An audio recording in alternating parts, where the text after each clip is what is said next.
जुर्म एक ऐसा शब्द जो बोलने और लिखने में बेहद छोटा है मगर असल में इतना व्यापक है जिसका अनुमान लगाना भी अपने आप में एक अग्नि परीक्षा है। आज हम जिस जुर्म की बात करने जा रहे हैं उसकी बात पिछले 2 महीने से लगातार हो रही है। हर किसी की जुबान पर नाम है तो बस इस जुर्म का, मगर हम इस जुर्म का एक ऐसा पहलू लेकर आए हैं जो शायद काफी कम लोग जानते होंगे। जी हाँ, हम बात कर रहे हैं सिद्धू मूसेवाला हत्याकांड के बारे में। सबको पता ही है कि कैसे हुआ, क्या हुआ, मगर वो पहली गोली मूसेवाला पर किसने चलाई और इसके पीछे क्या कहानी है, आज हम आपको वो बताने वाले हैं।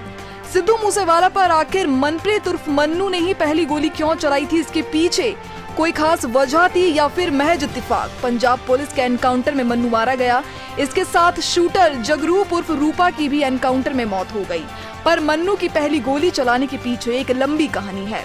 असल में जिस बम्बीहा गैंग से लॉरेंस बिश्नोई गैंग की दुश्मनी है और जिस बम्बीहा गैंग के सपोर्ट पर सिद्धू मूसेवाला को कभी लॉरेंस की धमकी को भी नजरअंदाज करने का दावा किया गया और विक्की मिद्दू खेड़ा की हत्या की थी, उसी ने मन्नू की दुश्मनी बताई जाती है। जब मन्नू नया गैंगस्टर बना तो इसकी दुश्मनी बम्बीहा गैंग से हो गई थी।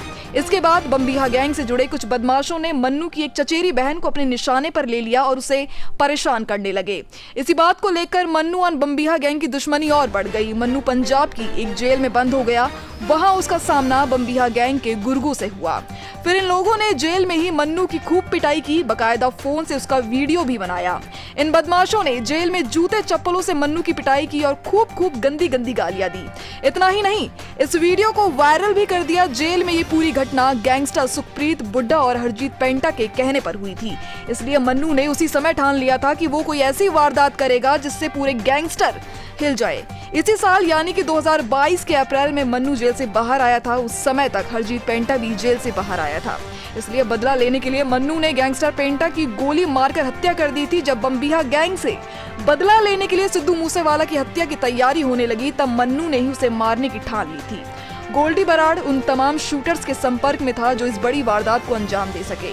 उसी दौरान मन्नू ने गोल्डी बराड़ को अपना पुराना दर्द सुनाया। इस दर्द के साथ उसने कहा कि अगर मौका मिला तो पहली गोली मैं ही चलाऊंगा। इस पर गोल्डी बराड़ ने सभी शूटर से कहा कि सिद्धू मूसेवाला को पहली गोली मन्नू ही मारेगा।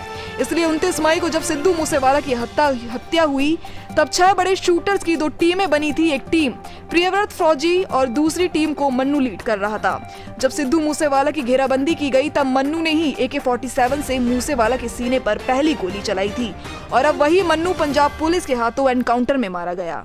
तो ये थी गैंगस्टर मन्नू की कहानी। बदला इंसान को अंधा कर देता है और वो जुर्म के अंधेरे में खोकर ऐसे ही खौफनाक जुर्म को अंजाम देता है। सिद्धू मूसेवाला की हत्या इस बदले की आग का नतीजा साबित हुई। आज की कहानी में इतना ही। हम फिर आपसे जल्द ही मिलेंगे एक और नए खौफनाक जुर्म की सच्ची दास्तां के साथ। तब तक आप ख्याल रखिए, सुरक्षित रहिए और देखते रहिए JJN न्यूज़।